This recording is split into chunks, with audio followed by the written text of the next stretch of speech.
Muy buenas tardes, autoridades universitarias que nos acompañan, invitados especiales, señoras, señores, universitarios todos.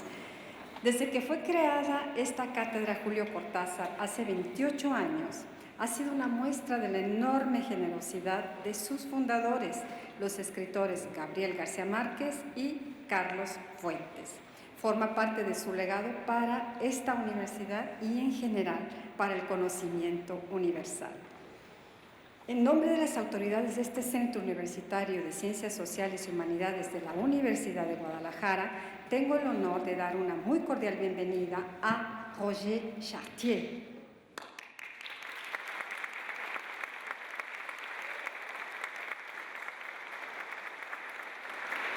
Historiador del Collège de France, experto en historia del libro, entre muchas otras cosas, él va a dictar la conferencia Verdades históricas, verdades literarias, presencias del pasado. Y la semblanza del conferencista correrá a cargo del maestro José Trinidad Padilla López, director de la Biblioteca del Estado Juan José Arriola de la Universidad de Guadalajara y ex rector de esta misma universidad, para quien pido un aplauso.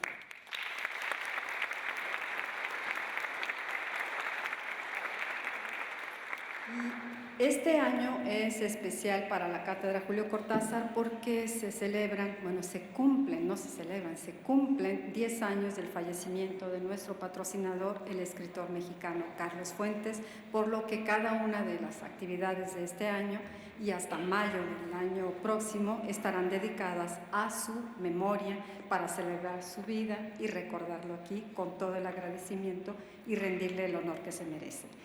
Por favor, maestro Trino, adelante.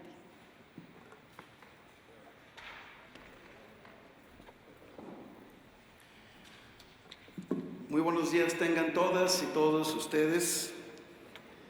Es para nosotros un motivo muy grande de satisfacción el recibir en este recinto emblemático de nuestra casa de estudios a un personaje del enorme prestigio y distinción intelectual como lo es el profesor, historiador y filósofo Roger Chartier, a quien desde luego le expresamos nuestra profunda gratitud por su presencia ante la comunidad académica de la Benemérita Universidad de Guadalajara en el marco de la Cátedra Latinoamericana Julio Cortázar.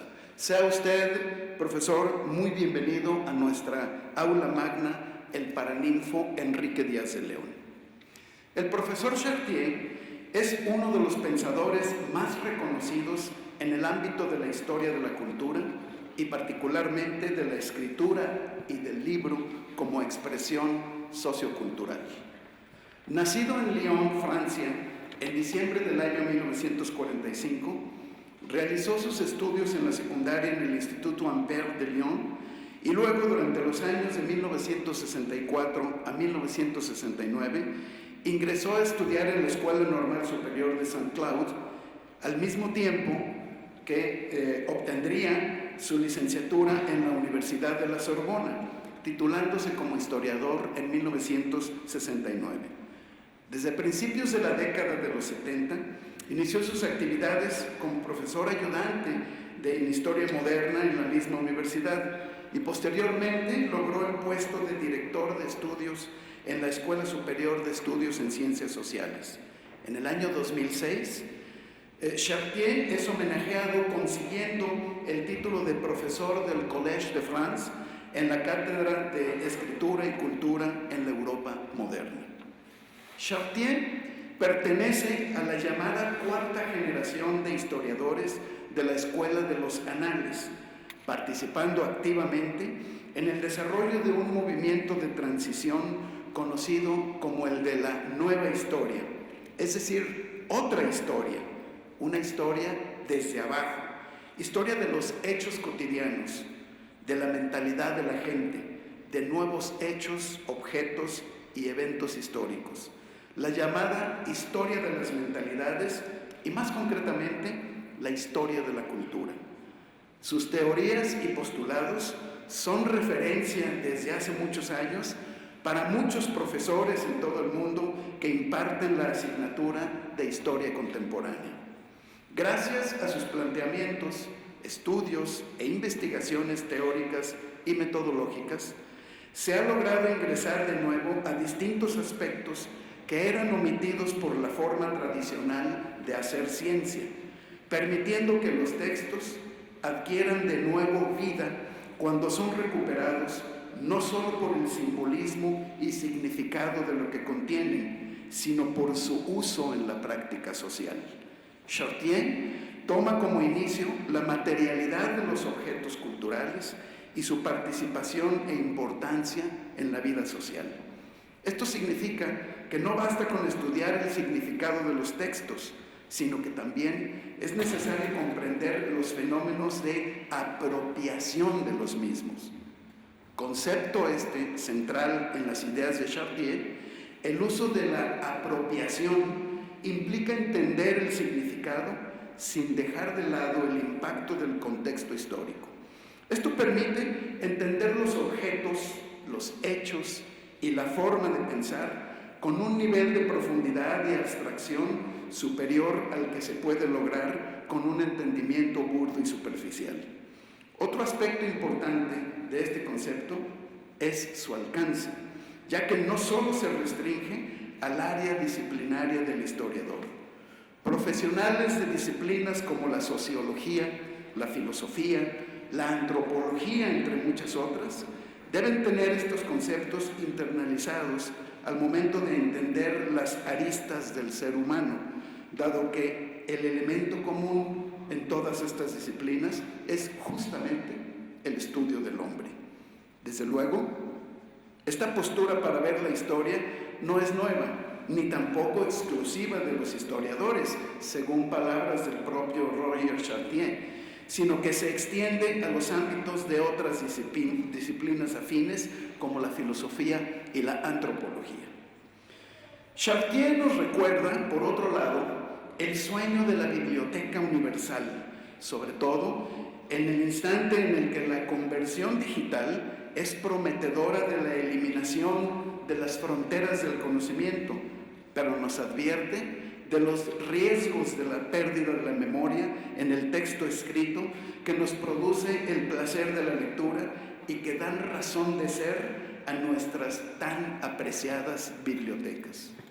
Él nos propone en su texto intitulado El presente del pasado, escritura de la historia, historia de lo escrito, cómo a partir de un análisis de la aparición del códex, la invención de la imprenta y las revoluciones de la lectura pueden contribuir a la comprensión de cómo y por qué nuestras prácticas y representaciones de lo escrito han sido modificadas profundamente por la textualidad electrónica y el mundo digital. De acuerdo con un estudio de la Universidad de los Andes de Venezuela, cito, la obra de Roger Chartier cobra sentido dentro del estudio del tiempo, las representaciones y la historia cultural como una muy importante entre las ciencias humanas, porque su influencia desde Europa, especialmente desde los grupos de investigación que se habían estado reuniendo en Francia, tuvo mucha difusión en lengua española durante el llamado breve siglo XX, de 1914 a 1989, pero en especial porque sus principales representantes en una cuarta generación se propusieron prestar atención a nuevos objetos de estudio, creando y variando territorios en el conocimiento de la historia sin disputar su espacio con otras disciplinas, adoptando métodos y conceptos, incluso de la literatura y el arte, cuestión que había estado vetada en la historia clásica. Fin de la cita. Entre los múltiples trabajos que ha realizado Chartier, destaca su participación en el programa de historia en France Culture, transmitido por Radio France, y entre los numerosos premios y reconocimientos obtenidos en su larga carrera, ha sido distinguido con el título del Annual Award entregado por la American Printing History Association en el año de 1990. También recibió el Gran Premio de Historia Prix Gobert, que entrega la Academia Francesa en el año de 1992. Actualmente ostenta, entre otros, el título de doctor honoris causa otorgado por la Universidad Carlos III de Madrid y la Universidad Nacional de Córdoba en Argentina. A su vez, se hizo también merecedor del Fellow que lo acredita como miembro activo de la Academia Británica. En la actualidad, Roger Chartier está especializado en la historia del libro y en las ediciones literarias y trabaja como profesor titular en la Universidad de Pensilvania y en el Colegio de Francia. También es, desde luego, director de estudios en la Escuela de Altos Estudios en Ciencias Sociales en París. Entre sus numerosas obras traducidas al castellano destacan El mundo como representación, libros, lecturas y lectores en la Edad Moderna, El orden de los libros, Historia de la lectura en el mundo occidental, Las revoluciones de la cultura escrita y textos.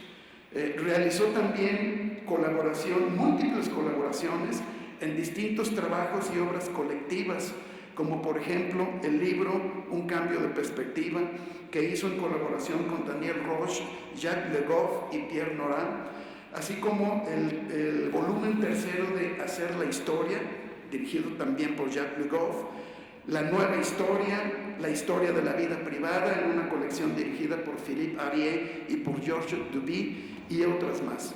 Bueno, ha publicado numerosos libros, no todos, desde luego, traducidos al castellano, cuya relación voy a omitir porque me llevaría al menos unas 2 cuartillas, y lo que nos interesa es escuchar a nuestro ponente el día de hoy.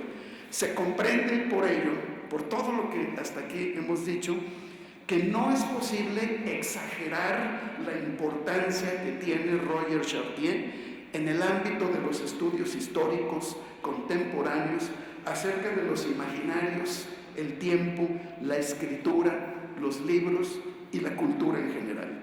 Por esa razón, el día de hoy nos emociona mucho recibirlo en este recinto para escuchar su disertación acerca de las verdades históricas, las verdades literarias como presencias del pasado, auspiciados por la Cátedra Latinoamericana Julio Cortázar y por el Centro Universitario de Ciencias Sociales y Humanidades de la Universidad de Guadalajara. Sean todas y todos ustedes muy bienvenidos a este recinto. Sea usted muy bienvenido, doctor Roger Chartier.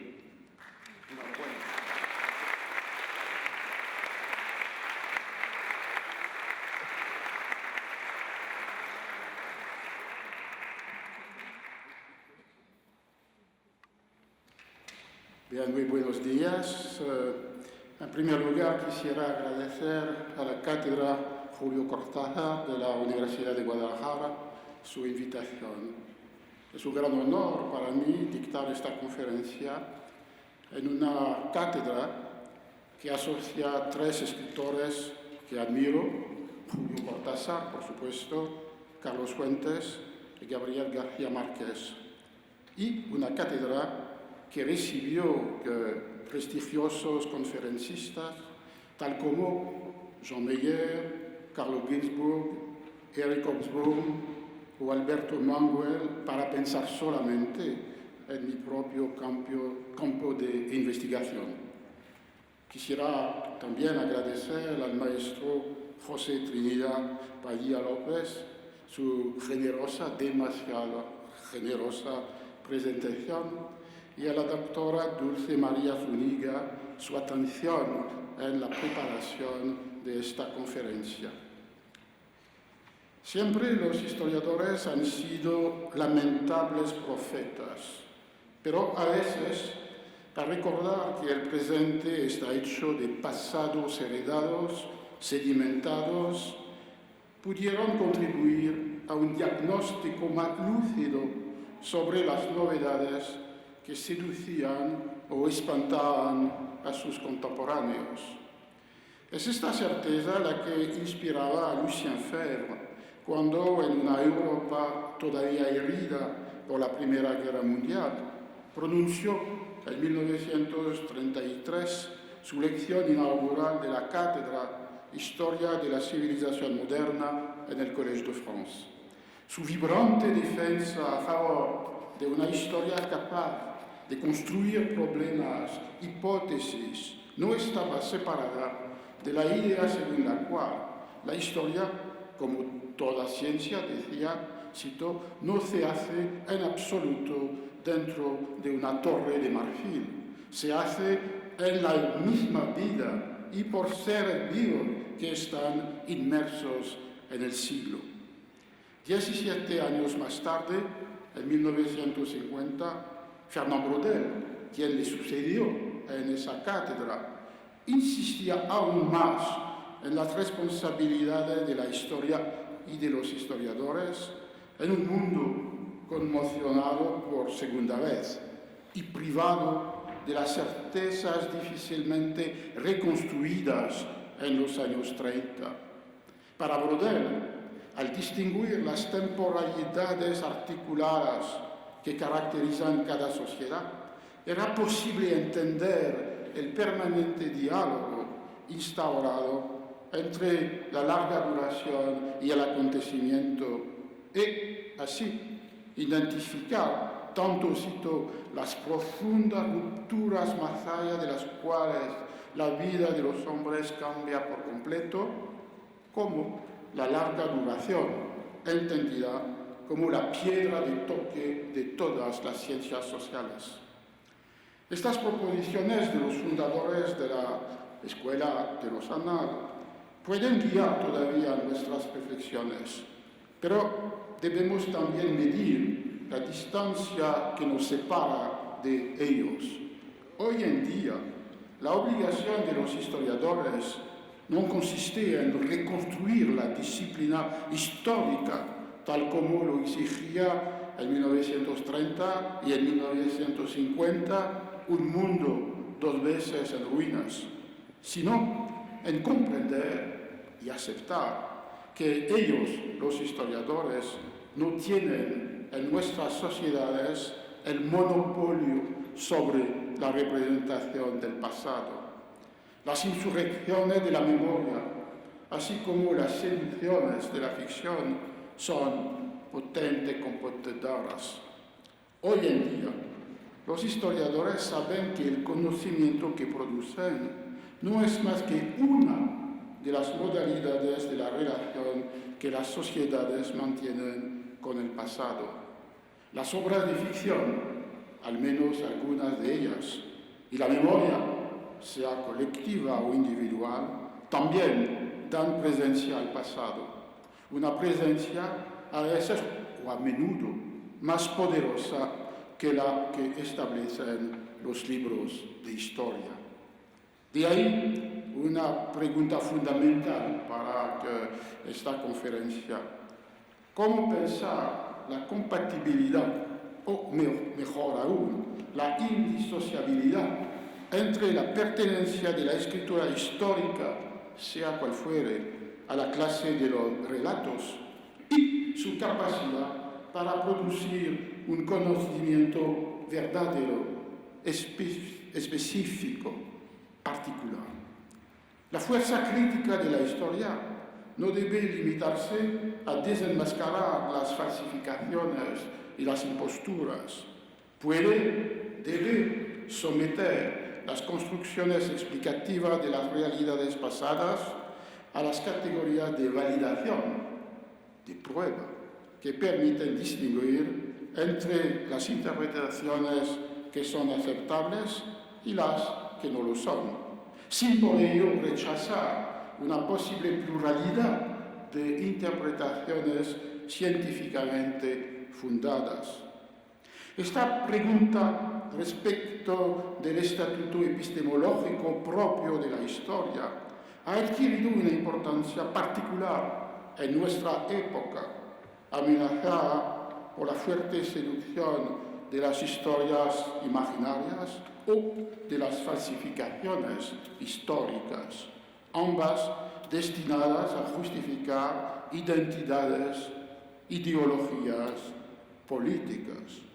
En este contexto, una reflexión sobre las condiciones que permiten considerar los discursos históricos como representaciones adecuadas del pasado que fue y que ya no es.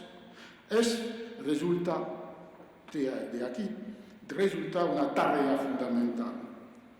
Es posible a condición de que la historia se abre camino entre el relativismo escéptico y el positivismo ingenuo, tal como sugiere Carlo Ginzburg, y citó a Ginzburg. Las fuentes no son ni ventanas abiertas, como creen los positivistas, ni muros que obstruyen la vista, como sostienen los escépticos. De hecho, hay que compararlas con cristales deformantes. Sigue Ginzburg, el análisis de las distorsiones específicas de cada fuente implica de por sí un elemento constructivo. Sin embargo, la construcción no es incompatible con la prueba. La proyección del deseo, sin la cual nadie se dedicaría a la investigación, no es incompatible con las desmentidas infligidas por el principio de realidad. Y concluía Carlo Ginzburg, el conocimiento es posible, incluso en el ámbito de la historia. No obstante, como decía, este conocimiento histórico posible, necesario, debe coexistir con otras verdades, sino con comillas, sobre el pasado, las verdades que proponen las ficciones. La noción de energía, que tiene una función esencial en la perspectiva analítica del nuevo historicismo, puede ayudar a entender cómo algunas obras de ficción plasmaron representaciones colectivas mucho más poderosas que los escritos de los historiadores. Es el caso del teatro en los siglos XVI y XVII, cuando las obras teatrales se apoderaron del pasado, llevando sobre las tablas o sobre las páginas impresas de los libros situaciones históricas que habían sido reales o que se presentaban como tales. Cuando las obras están habitadas por una fuerza particular, adquieren la capacidad de producir, moldear, organizar las experiencias colectivas, tanto mentales como corporales, como escribió Stephen Greenblatt. Una de estas experiencias es el encuentro con el pasado. Tómense como ejemplo las obras históricas de Shakespeare. Cuando en 1623 John Hemmings y Henry Condell, quienes al igual que el propio Shakespeare habían sido actores de la Compañía de Rey, los King's Men, cuando reunieron por primera vez 36 obras del dramaturgo en un majestuoso folio, decidieron organizarlas en 3 géneros: comedies, histories y tragedies. Si bien la primera y la tercera categoría, comedias, tragedias, se adecuaban a los géneros de la poética aristotélica, la segunda, historias, introducía un género nuevo. En la categoría de las histories, reunieron 10 obras de Shakespeare que desplegaban la historia de Inglaterra desde el rey Juan hasta Enrique VIII, en el orden cronológico de los reinos. Esto excluía otras historias, las de los héroes romanos, las de los príncipes daneses o escoceses, Hamlet en Lear, que fueron incluidas en la categoría de las tragedias. De este modo, los 2 editores transformaron obras que habían sido escritas en un orden que no era el de los reinos, en una historia continua de la monarquía y de la nación inglesa, indisociablemente vinculadas. Las convirtieron en una narración dramática organizada según el mismo orden temporal que el orden de las crónicas de Hall, Stowe, Grafton o Holinshed que utilizaban los dramaturgos. Y estas crónicas habían proporcionado a Shakespeare y a los otros dramaturgos la materia histórica de sus histories. Antes de la publicación del folio, las histories, o al menos algunas de ellas, se contaban entre las obras de Shakespeare más frecuentemente llevadas al escenario y más frecuentemente impresas. Moldearon para sus espectadores y lectores representaciones y experiencias del pasado mucho más fuertes que las producidas por los relatos de los cronistas. La historia que ponen en escena es una historia abierta a los anacronismos, una historia regida por cronologías propiamente teatrales, distintas de la cronología de los acontecimientos tal como se sucedieron. También esta historia de las histories ofrece a la imaginación o a la memoria de los espectadores representaciones ambiguas del pasado. Un ejemplo, en la reescritura de la rebelión de Jack Cade y de los artesanos de Kent, tal como aparece en la segunda parte de Enrique VI, la reinterpretación de Shakespeare atribuye a los rebeldes de 1450 un lenguaje milenarista, igualitario y también acciones violentas, destructoras de todas las formas de la cultura escrita y de todos los quienes la encarnan, que los cronistas habían asociado y en una manera menos radical a la rebelión de los campesinos de 1381.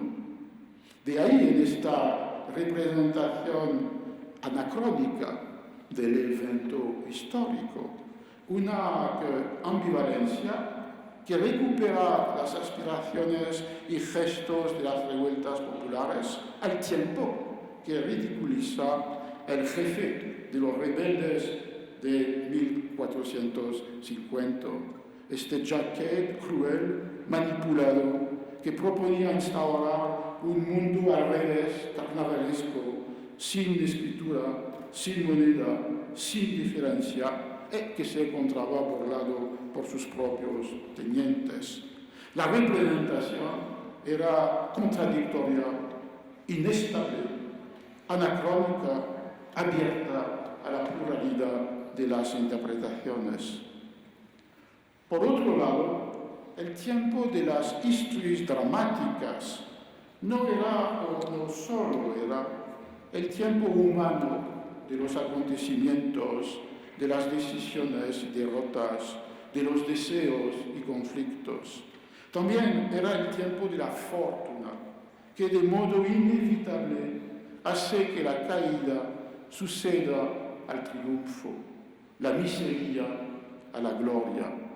En Enrique VIII, los destinos desafortunados del duque de Buckingham, del cardenal Wolsey o de la reina Catalina muestran 3 veces las ilusiones engañosas de aquellos y aquellas que creyeron posible someter la historia a su voluntad, pero que resultaron víctimas del movimiento inexorable de la rueda de la fortuna, que los elevó a la cima de los honores antes de precipitarlos a una desgracia que deben aceptar en la paz y el perdón.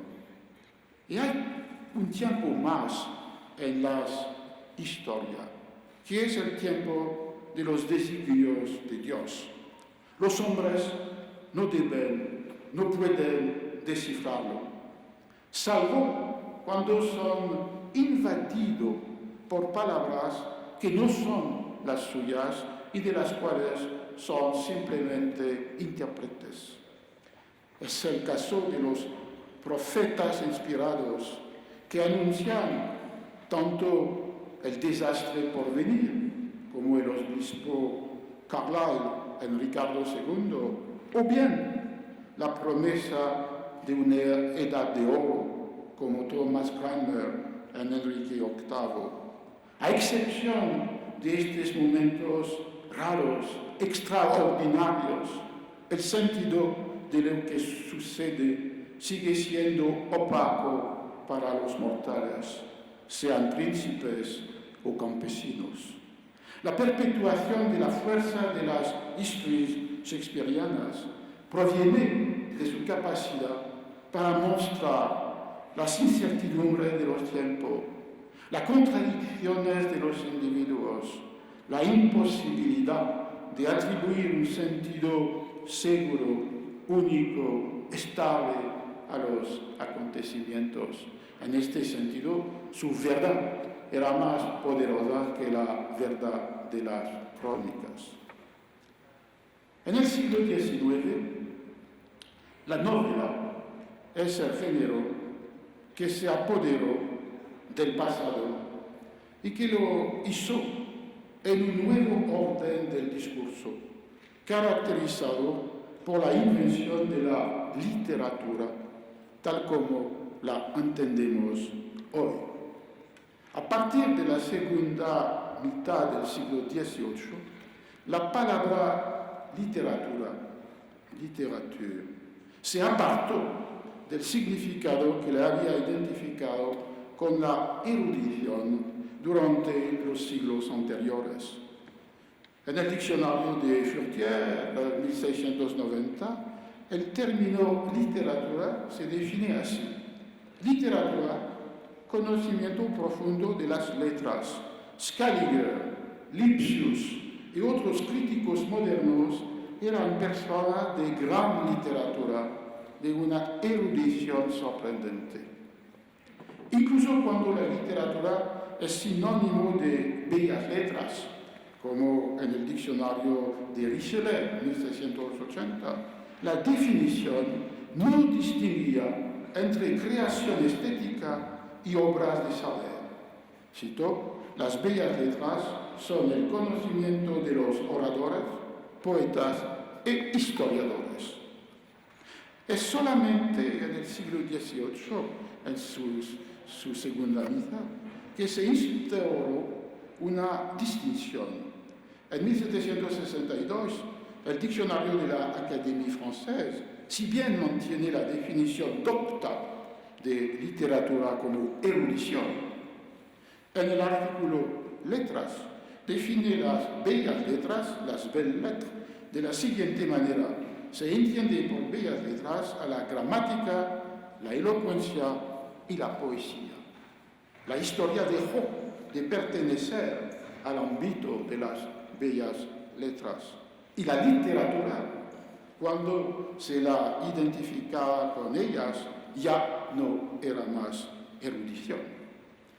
Esta nueva definición de la noción misma de literatura se fundamentaba en la relación entre tres nociones esenciales: la individualización de la escritura, la originalidad de las obras y la propiedad literaria. La asociación de estas tres nociones adquiere una forma acabada a finales del siglo XVIII, en el momento de la coronación del escritor, le sacre de l'écrivain, para retomar una fórmula famosa de Paul Bénichou. Esta coronación se traduce en la conservación y fetichización de los manuscritos autógrafos, convertidos en garantes de la autenticidad de los escritos de los autores. Se traduce en el deseo de conocer, encontrar, tener una correspondencia con los escritores. Se traduce en las peregrinaciones a los lugares donde vivieron y al levantamiento de estatuas, monumentos que los glorifican.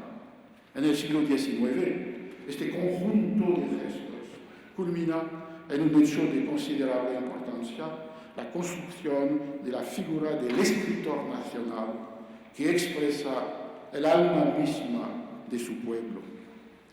Definida de este modo, la literatura, nacida en el siglo XVIII como tal, se opone a la economía de la escritura de ficción que la precedía y que implicaba la escritura en colaboración, muy frecuente, la reutilización de historias ya contadas, el recurso a los lugares comunes compartidos o la continuación y la reescritura de obras ya existentes.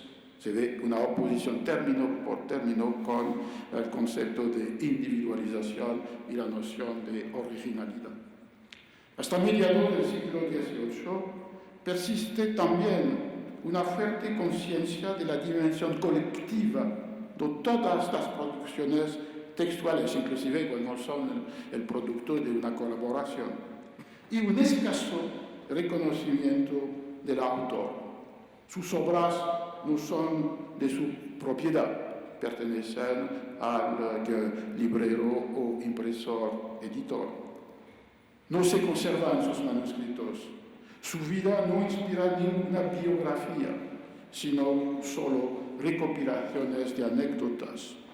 La situación cambia radicalmente cuando la afirmación de la originalidad creadora llega a entrelazar la escritura y la existencia, a situar las obras en las experiencias de la vida y a encontrar las experiencias de la vida en las propias obras.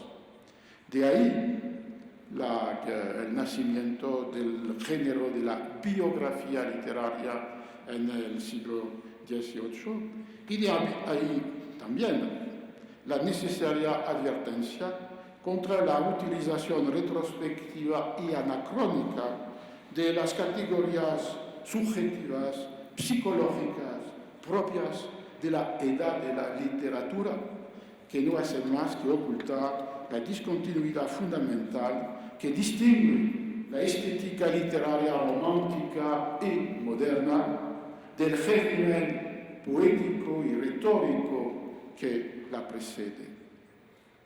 En el siglo XIX, una vez que la literatura está establecida en su definición moderna, la verdad reivindicada por la escritura literaria es la de un saber auténtico sobre toda la sociedad, tal como fue, tal como es.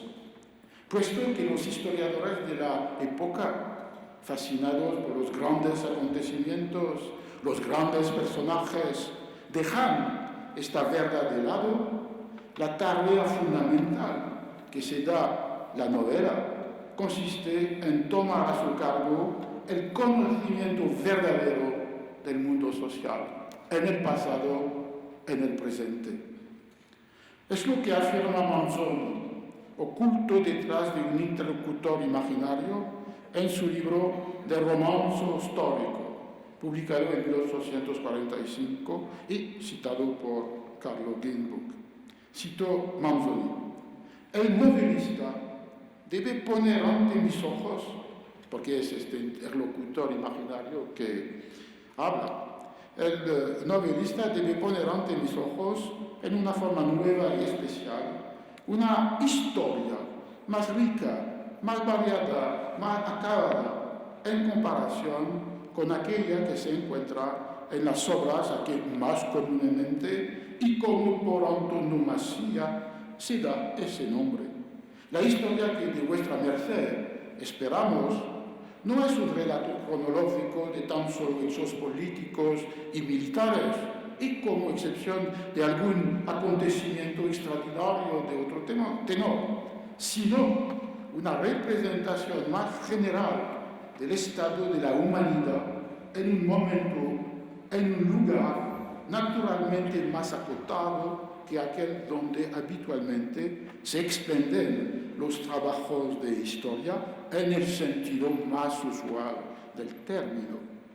Pensando en su propio libro, Los novios, y Promessi Sposi, publicado 20 años antes, en 1827, Manzoni añade en las palabras de su interlocutor imaginario que el objeto de la novela es, cito, dar a conocer costumbres, opiniones, ya sean generales o inherentes a esta o aquella clase de hombres, efectos privados de los acontecimientos públicos, que más precisamente se denominan históricos, y de las leyes o de las voluntades de los poderosos. En suma, todo lo que hay de más característico en cualquiera manera que se expresen, en todas las condiciones de vida y en las relaciones de unas con las otras, en una sociedad dada, en un tiempo dado, he aquí aquello que es voluntad vuestra dar a conocer. Desde esta perspectiva, el verdadero historiador es el novelista, que reconoce las diferentes temporalidades que atraviesan una misma sociedad. Balzac lo muestra con especial agudeza en Las ilusiones perdidas, Les illusions perdues, publicado en 1837. En la última frase del primer párrafo del libro, presenta Balzac su novela como una, cito, gran pequeña historia. Pequeña porque comienza en un pequeño taller tipográfico de una pequeña ciudad de la provincia francesa, Angoulême. Cito la primera frase de Ilusiones perdidas. En la época en que esta historia comienza, la prensa de Stanhope y sus rodillos distribuidores de tinta no funcionaba aún en las pequeñas imprentas de provincias. A pesar de la especialidad que la ponía en contacto con la tipografía parisina, Angoulême utilizaba siempre prensas de madera, de las que se ha conservado la expresión hacer gemir las prensas, que hoy en día ya no tiene razón de ser.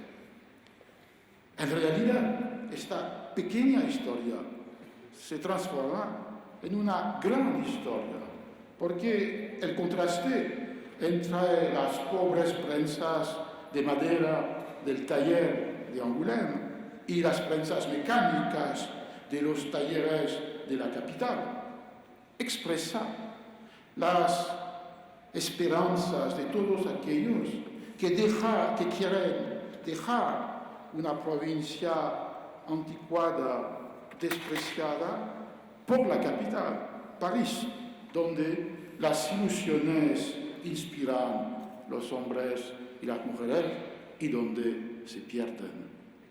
Durante los años de la Restauración, el calendario era el mismo en París y en Angoulême, pero la novela Balzac muestra que las dos ciudades vivían en tiempos distintos, lo que ya no tiene razón de ser en la capital, como la expresión hacer gemir las prensas, sigue siendo el presente de la provincia. Cuando la historia de los historiadores abandonó su fascinación por los hechos políticos y los grandes personajes para ocuparse del estudio de las sociedades, la literatura invirtió su objeto y privilegió las singularidades, abriendo el paso a una otra definición de la verdad literaria. Escribir las vidas únicas de individuos particulares se convirtió en un género fundamental. Borges menciona a uno de sus precursores en su pequeño libro Biblioteca Personal. Citó a Borges. Hacia 1935 escribió un libro candoroso que se llamaba Historia Universal de la Infamia. Una de sus muchas fuentes, no señalada aún por la crítica, fue este libro de Schwab. Borges hace referencia al libro Vidas Imaginarias de Marcel Schwab. Para escribir esas vidas, Schwab, cito de nuevo a Borges, inventó un método curioso. Los protagonistas son reales, los hechos pueden ser fabulosos y no pocas veces fantásticos. El sabor peculiar de este volumen está en ese vaivén. Es así como Borges incluye en la biblioteca de sus libros favoritos las vidas imaginarias que Marcel Schwab publicó en el journal entre 1894 y 1906, antes de reunirlas en un solo volumen en 1896. El método curioso de Schwab consistía en separar de manera radical los destinos particulares, las vidas singulares, de los destinos colectivos. El método consistía también en privilegiar los, cito, resquicios singulares e inimitables de las existencias y en liberar la escritura biográfica de la verdad histórica. Para él, el arte, ya sea literatura o pintura, se definía por oposición a la historia de su tiempo y del nuestro en un cierto sentido. La ciencia de la historia nos sume, decía, en la incertidumbre acerca de los individuos. No nos los muestra, sino en los momentos que empalmaron con las acciones generales, mientras que el arte es lo contrario de las ideas generales, describe solo lo individual, no desea sino lo único, no clasifica, desclasifica. El arte del biógrafo, como el arte del pintor japonés Hokusai, citado por Marcel Schwab, consiste en, cito, consumar la milagrosa transformación de la semejanza en la diversidad, a llegar a hacer individual lo que hay de más general. La búsqueda de la rareza, de las anomalías propias de cada destino individual, de ningún modo suponía para Schwab la sumisión a la realidad. Cito, el biógrafo no tiene que preocuparse por ser veraz. Debe crear sumido en un caos de rasgos humanos. De esta grosera aglomeración, el biógrafo entresaca lo necesario para componer una forma que no se parezca a ninguna otra. No es de utilidad que sea parecida a aquella que fue creada otrora por un Dios superior, con tal suficiente que sea única como toda nueva creación. La biografía, el género en apariencia más histórico, debía apartarse de la historia para acercarse a una realidad más profunda, más esencial. Y cito a Schwab, contar con el mismo esmero las existencias únicas de los hombres, así hayan sido divinos, mediocres o criminales. El ideal de la biografía o de la literatura, más generalmente, consiste en diferenciar al infinito. La verdad no se ve refrenada por el principio de realidad, surge con más fuerza de la ficción misma.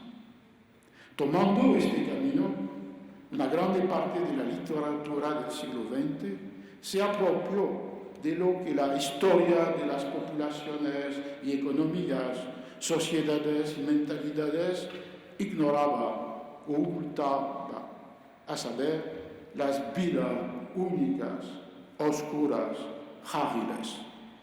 En las novelas, esta atención se centró en las vidas minúsculas, las historias ínfimas, como lo hacen, por ejemplo, los 8 capítulos del libro de Pierre Michon, Vidas minúsculas, publicado en 1984. Ahora bien, las existencias anónimas y los destinos ignorados no habitan solo en la imaginación de los escritores de literatura. También pueden hallarse en los archivos, en particular los de la policía o de las cortes de justicia. Si bien esos documentos que conservan rastros leves y misteriosos de vidas singulares suelen ser tratados estadísticamente por los historiadores de los delitos y las penas, también pudieron ser leídos de otra manera e introducir en la perspectiva histórica esta atención a las verdades singulares. Destellos de vidas como esos son los que Michel Foucault quería reunir en una antología de vidas que presentó en 1977 en un ensayo concebido como una introducción general a una colección de documentos de los siglos XVII y XVIII que tituló La vida de los hombres infames. Infames porque sin fama, sin reputación, sin gloria. Cito a Foucault: existencias contadas en pocas líneas o en pocas páginas, desgracias y aventuras infinitas, recogidas en un puñado de palabras. Vidas breves, encontradas al azar en libros y documentos. Vidas singulares, convertidas por oscuros azares en extraños poemas. Tal es lo que he pretendido reunir en este herbolario. Nunca publicó el herbolario en su totalidad. Invirtiendo el procedimiento de Schwab, Foucault encuentra en existencias reales, contadas en pocas palabras, en informes policiales, registros de detención, peticiones enviadas al rey, órdenes reales de encierro, las lettres de cachet. Encontraba, cito, un extraño efecto, mezcla de belleza y de espanto, que invade a quien lo descubre. Seguía, he querido que se tratase de existencias reales, que se les pudiesen asignar un lugar, una fecha, que detrás de estos nombres, que ya no dicen nada, más allá de esas palabras rápidas, que en la mayoría de los casos muy bien podrían ser falsas, engañosas, injustas, ultrajantes, hayan existido hombres que vivieron y murieron, sufrimientos, maldades, envidias, vociferaciones. He suprimido, decía Foucault, pues, todo aquello que pudiera resultar producto de la imaginación o de la literatura. Un procedimiento literario en una perspectiva que se destaca radicalmente de la literatura. En estas vidas, conocidas solo por los rasgos breves y enigmáticos recogidos por las instituciones, Foucault descubría existencias perdidas que habrían quedado en el olvido si no fuera por aquel momento en el que chocaron contra el poder o intentaron utilizarlo. Cito: he pretendido en suma reunir algunos rudimentos para una leyenda de los hombres oscuros, a partir de los discursos en los que, en la desgracia o en el resentimiento, ellos entran en relación con el poder. Esta voluntad de acercarse lo más posible a la verdad de los destinos singulares, no a partir de la ficción, sino a partir de una relación con la realidad, debe hacer frente a una situación extrema, ya que, cito, la existencia de estos hombres y estas mujeres se reduce exactamente a lo que de ellos se dice. Nada sabemos acerca de lo que fueron o de lo que hicieron, salvo lo que vehiculan estas frases. Asumiendo el desafío, Foucault rechaza la literatura que hace de la ficción el lugar mismo de la verdad más intensa sobre la realidad. En su proyecto, los términos se invierten. Cito: esta pura existencia verbal que hace de estos desgraciados o de estos fascinerosos seres casi ficticios, la deben precisamente a su prácticamente completa desaparición, a esa gracia o desgracia que ha hecho sobrevivir al azar de documentos reencontrados algunas raras palabras que hablan de ellos o que ellos mismos llegaron a pronunciar. De este modo, en la leyenda de los hombres oscuros se produce un cierto equívoco entre lo ficticio y lo real, entre la luminosidad fulgurante de la poesía que se encuentra en estas algunas líneas y las existencias de los hombres y mujeres oscuros. Entonces, deben los historiadores elegir entre la verdad de la ficción y la poesía de lo real. Con Carlo Ginzburg pueden reconocer por lo menos que las formas adaptadas por la ficción al servicio de la verdad son múltiples. En este caso no se trata de afirmar que ficción e historia producen una misma verdad, sino de identificar en qué condiciones un texto literario en su escritura, literario en su lectura, produce un conocimiento histórico sobre las realidades del pasado. En su libro El hilo y las huellas, Ginzburg nos propone analizar 3 procedimientos narrativos que deben asegurar este conocimiento verdadero de la ficción. El primero es el extrañamiento, identificado por los formalistas rusos de comienzo del siglo XX como el recurso literario que transforma algo familiar, un objeto, un comportamiento, una institución, en algo extraño, ridículo, insensato.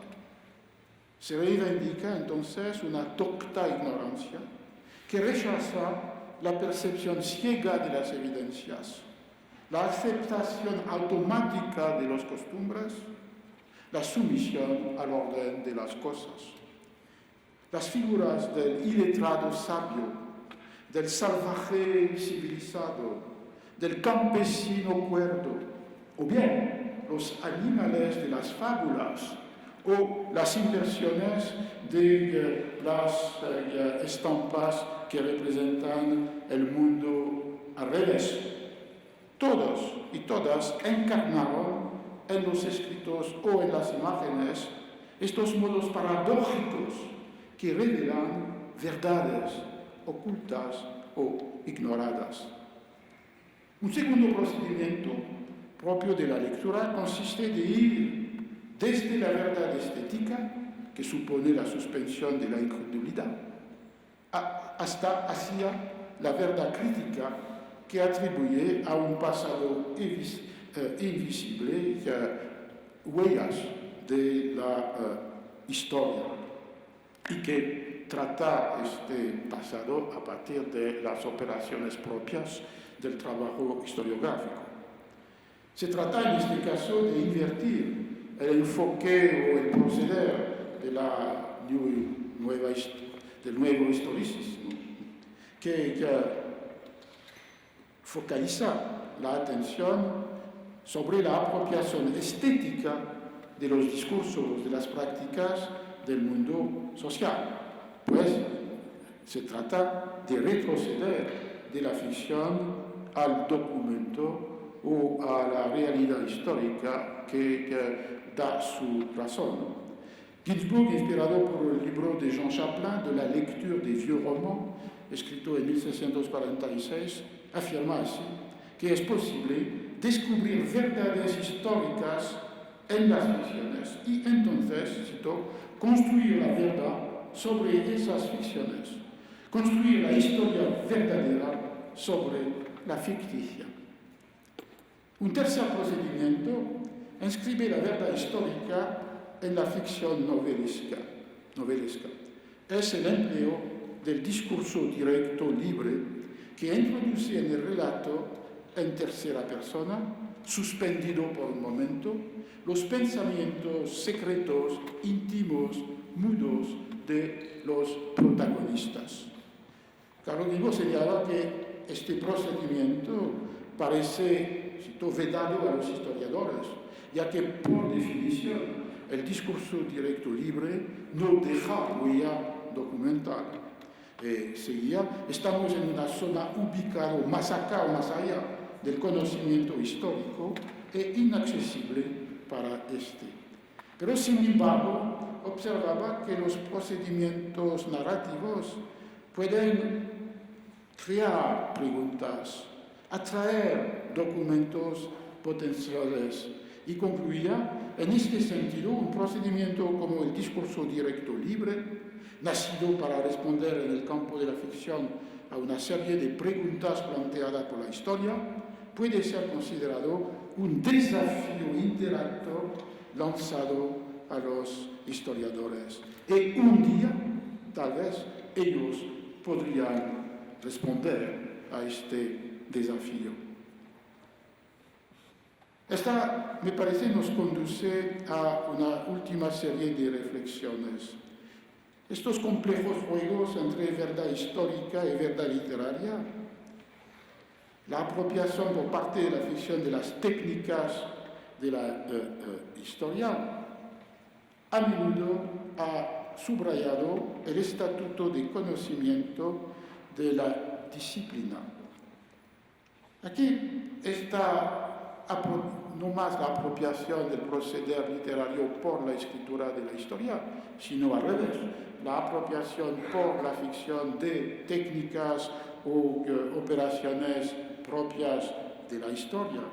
Nos remite necesariamente a la definición de Roland Barthes de lo que es un efecto de realidad y que es un instrumento fundamental para producir en un relato de ficción una ilusión referencial. Para Barthes, la estética clásica utilizaba la categoría de lo verosímil, lo que permitía asegurar una semejanza entre el relato histórico y las historias imaginadas, y que se refería a la definición de la historia que se encuentra en los diccionarios del siglo XVII. Por ejemplo, Furquier, la historia es descripción, narración de las cosas como son o de las acciones tal como han sucedido o como podían suceder. El término historia designaba así no solamente la narración seguida y concatenada de varios acontecimientos memorables, sino también las novelas, las narraciones imaginadas, pero verosímiles, que son inventadas por un autor. Así, la separación no era entre la historia y la ficción, sino entre los relatos verosímiles, referidos o no a una realidad externa, y los relatos que no eran verosímiles, solamente fabulosos. Entendido de este modo, la historia se encontraba radicalmente separada de las exigencias críticas propias de la erudición y se encontraba destacada de la referencia a lo real, considerado como objeto de su discurso.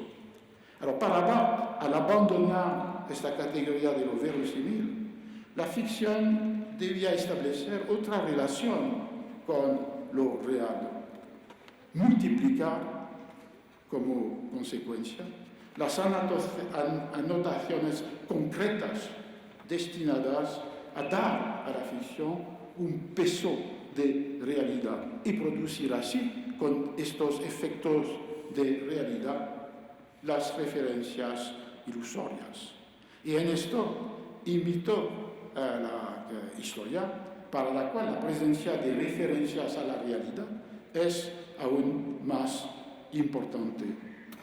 Es la razón por la cual para Barthes el modelo propuesto a la literatura del siglo XIX o XX es el modelo que le propone la historia. Cito, es lógico que el realismo literario haya sido, con pocos decenios de diferencia, contemporáneo del imperio de la historia objetiva. Releyendo esto, me ha parecido que se puede decir también que el uso de efectos de realidad no se limita a la literatura realista. Es lo que pensaba, como lo pensaba Barthes. La voluntad de acreditar la ficción con lo que Cortázar llamaba certificados de verdad. Por ejemplo, la introducción en el cuento o en la novela de documentos oficiales, de noticias de prensa reproducidas en facsímil, existe también, como lo muestra su propia literatura, existe también en otras formas de la escritura literaria. Y en este sentido, no es solamente la literatura realista que puede acreditar el relato y la presencia en el relato de ficción de los procesos históricos a partir de esos efectos de realidad. La certeza de los historiadores de que el haber sido de las cosas es un principio suficiente del trabajo historiográfico, es lo que decía Roland Barthes, fue fortalecido en el siglo XIX y en el siglo XX por el desarrollo de las técnicas de las instituciones que autentifican lo real, la realidad. Y Barthes mencionaba la fotografía, el reportaje, las exposiciones. Todo esto era para él una afirmación de una presencia de un real, pero ilusorio, porque producido por un efecto, dentro del texto historiográfico. Lo que podía plantear, evidentemente, para la historia, la interrogación sobre el papel otorgado a todos estos indicios de realidad que se encuentran en el discurso historiográfico, aún más que en los textos literarios. Es decir, ¿qué es para un discurso histórico la función que se debe atribuir a las citas, las referencias o la reproducción de los documentos en su escritura? En esta perspectiva que Michel de Certeau diferenciaba la singularidad de la escritura historiográfica dentro de la pertenencia común entre historia y ficción al mundo de los relatos. La escritura de los historiadores tiene una característica propia, que es de ser desdoblada, foliada. Cito a De Certeau, se plantea como historiográfico el discurso que comprende a su otro, la crónica, el archivo, el documento, es decir, el discurso que se organiza como un texto foliado, desdoblado, en el cual una mitad continúa lo que escribe el historiador para analizar los fenómenos, se apoya sobre otra mitad diseminada, los documentos, las citas, las referencias, para poder decir, se apoya en la primera mitad sobre esta segunda, para poder decir lo que significa sin saberlo. Es guiado, ¿cierto?, por las citas, las referencias, las notas y todo el aparato de remisiones permanentes a un primer lenguaje. El discurso se establece como un saber del otro. Y por tanto se ve que esta forma de escritura específica a la historia desempeña varios papeles. Introducir en un discurso en el presente huellas del pasado, mostrar la competencia del historiador que es maestro de las fuentes y lograr la convicción del lector a través de las pruebas que conlleva el discurso analítico. Entonces, una vez establecido este paralelismo entre la literatura que abarca a documentos y la historia que comparte con la literatura los procedimientos de la escritura, con esta específica que es la estructura desdoblada o foliada de su narración. Debemos considerar que historia y literatura son dos modalidades equivalentes que transmiten una misma verdad sobre el pasado, sobre el presente. Me parece que de cierto, el mismo que hace hincapié en esta dimensión literaria de la escritura, de la historia, inclusive con esta diferencia procurada por la estructura desdoblada, me parece que rechazaría esta equivalencia, porque indica en el libro La escritura de la historia que la operación historiográfica produce enunciados científicos, que no es el caso de la enunciación literaria. ¿Y por qué científicos? Porque se debe entender la palabra, como citó a Michel de Certeau, la posibilidad de establecer un conjunto de reglas que permitan controlar operaciones proporcionadas para la producción de objetos determinados. Las palabras importantes en esta sentencia son evidentemente la especificidad de las operaciones del historiador, que no necesariamente debe compartir el escritor de literatura, definir un objeto, construir la serie de fuentes, elegir un modelo de inteligibilidad y la idea de reglas que permitan controlar, es decir, el criterio de prueba sometido a una comunidad de saber. Son estas operaciones, estas reglas, estos controles, los que permiten acreditar la representación histórica del pasado y rehusar la sospecha de relativismo o de escepticismo que nace del uso por la escritura de la historia de las formas literarias, estructuras narrativas, tropos retóricos, figuras metafóricas. Aún bien, una otra manera de mostrar esta diferencia entre las dos clases de discurso puede encontrarse en obras que se pretenden, se dan a leer como históricas, a la vez que desmienten su condición de discurso verdadero.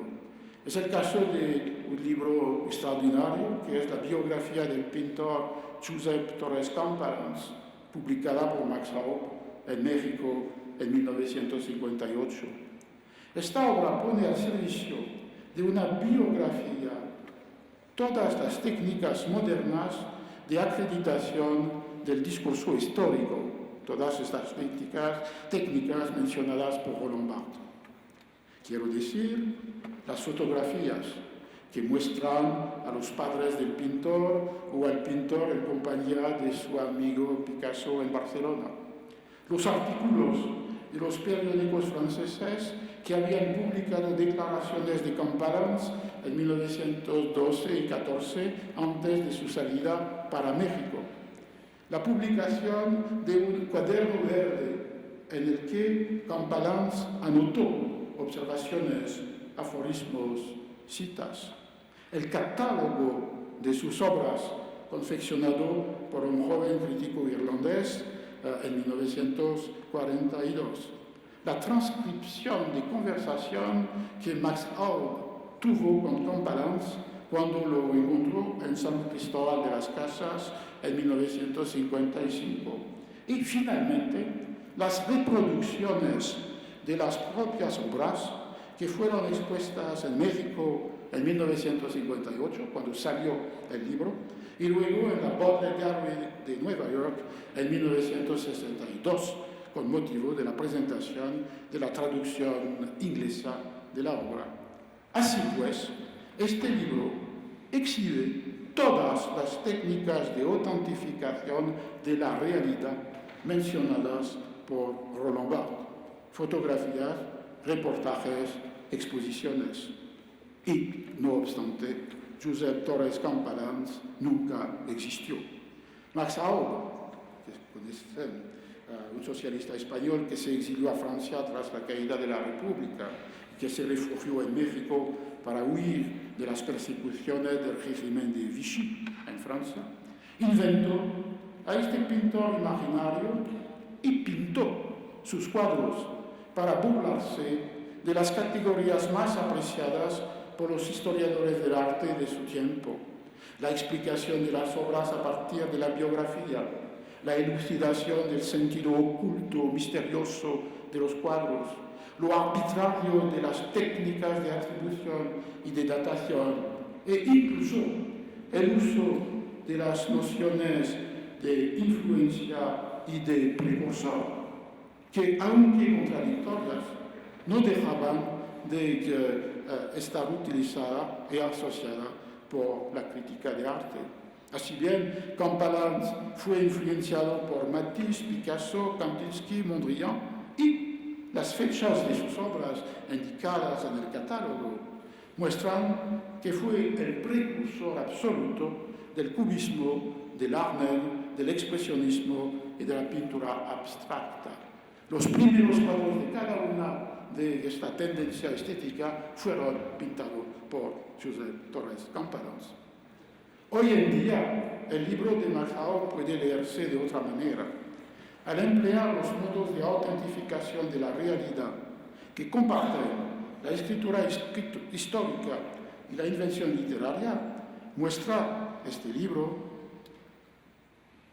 las semejanzas que las vinculan. Sin embargo, la obra multiplicaba también las advertencias irónicas que debían poner al lector en alerta. No es casualidad que Max Aub conociera a Campalans en un coloquio por los 350 años de la publicación de Don Quijote de la Mancha, o que el prólogo indispensable del libro cierre con una referencia al mejor de todos los prólogos, justamente el de Don Quijote. Uno de los epígrafes de la obra atribuye a un tal Santiago de Alvarado, autor de un libro titulado Nuevo Mundo Cálico y Alegría de la Mocedad de los años de 1781 a 1792, una obra que podría figurar en el Museo de los Textos Imaginarios relevados por Borges en el Hacedor. Atribuye a este libro la sentencia siguiente: ¿cómo puede haber verdad sin mentira? Así, en el seno mismo del juego literario, de la superchería literaria, se recuerda la diferencia radical que separa el conocimiento verdadero de la ficción, la realidad de qué fue de los referentes ilusorios. El libro de Max Aub acompaña en tono de parodia todas las obras recientemente dedicadas a las falsificaciones históricas, siempre posibles, cada vez más sutiles, pero igualmente siempre desenmascaradas por el trabajo crítico. Asimismo, pone de manifiesto la diferencia radical entre los encantamientos de la ficción y las operaciones propias del conocimiento histórico. ¿En qué condiciones estas operaciones producen un discurso de verdad sobre el pasado? Voy a concluir con esto.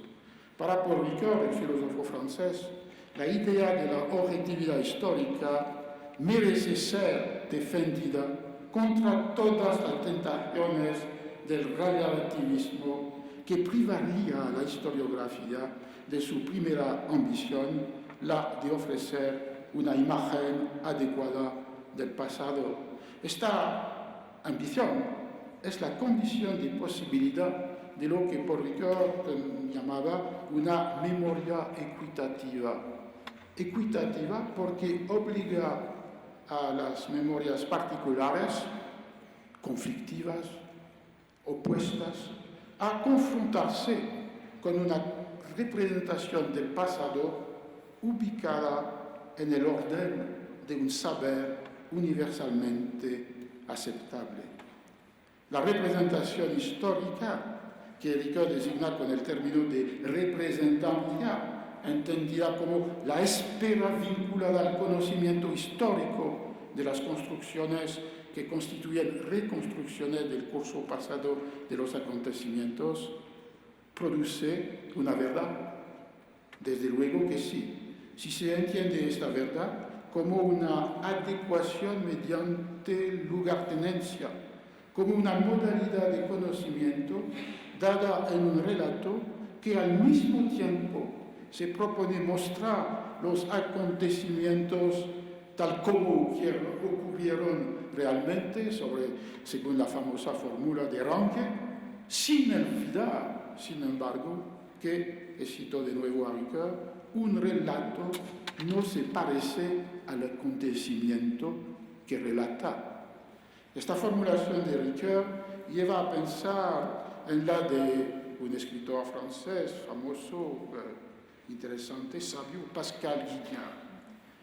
Él se preguntaba, ¿es legítimo pretender referir lo real contando el pasado? Está claro que no, ya que a la pregunta ¿cómo ocurrieron las cosas en realidad? Se puede responder con certeza, en la realidad las cosas no ocurrieron en un relato. Los procedimientos propios de la operación historiográfica, que asocia crítica, pruebas y controles, protegen a la escritura histórica del relativismo escéptico.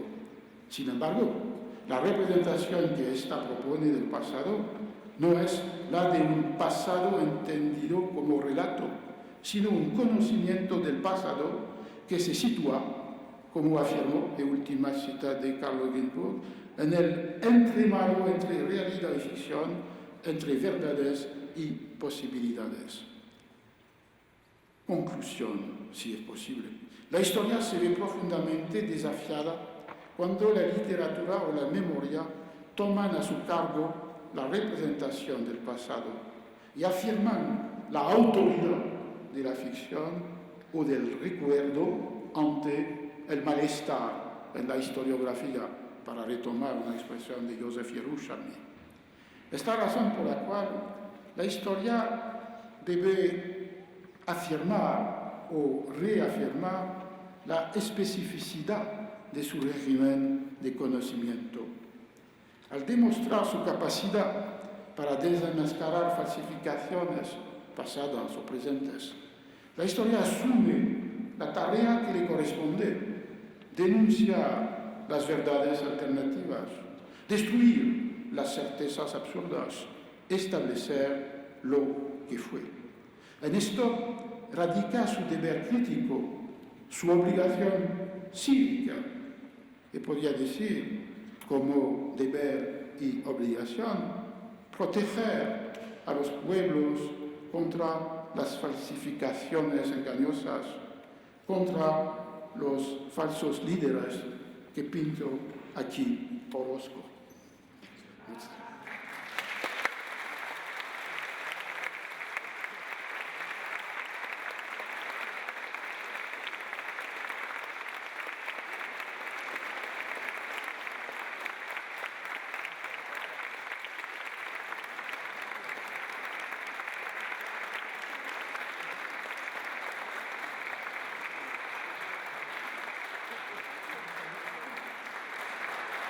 Muchísimas gracias, doctor Roger Chartier, por esta espléndida conferencia que nos llevó por un viaje larguísimo, erudito, interesantísimo sobre esas relaciones idílicas, peligrosas entre historia y ficción.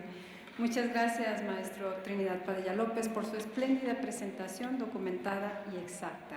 Y no puedo dejar de agradecer también al doctor Arturo Reynoso del Instituto Tecnológico de Estudios Superiores de Occidente, ITESO, por permitirnos compartir el honor de tener aquí a Roger Chartier.